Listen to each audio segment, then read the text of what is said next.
आतापर्यंतची सगळ्यात मोठी आणि सगळ्या महाराष्ट्राला हेलावून टाकणारी बातमी ती म्हणजे भीमाशंकरपासून अवघ्या 30 किलोमीटर अंतरावर असलेलं 800 लोकवस्तीचं माळीण गाव दरडी खालती पूर्णपणे गाडलं गेलंय। सकाळी 7 ते 7:30 वाजण्याच्या सुमारास ही दुर्घटना घडली आणि डोंगरच्या पायथ्याला असलेलं हे माळीण गाव जवळपास 400हून अधिक जण इथे ढिगाऱ्याखाली गाडले गेल्याची भीती व्यक्त होते।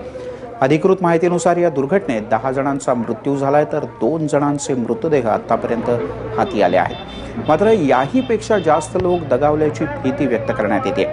स्थानिकांच्या माहितीनुसार तर या दुर्घटनेत महिला आणि लहान मुलांची संख्या सुद्धा मोठी असू शकते।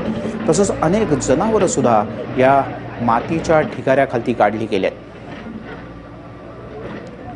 पाण्याचा लोंढा आणि मातीचा ढिगारा इतका जबरदस्त आहे की त्याखाली आता फारसं कोणी बचावला असेल की नाही याबद्दलही भीती व्यक्त केली जाते। सकाळी 8च्या सुमारास या माळीण गावचा जवळचा जो रस्ता आहे इथून एक एसटीची बस जाते। दररोज खरं तर या गावाच्या इथे काही माणसं या एसटीच्या बसमध्ये चढतात किंवा उतरतात। मात्र आज एसटी ड्रायव्हरच्या असं लक्षात आलं की इथून कोणीच बसमध्ये चढलं नाही आणि त्याला गावही दिसत नव्हता।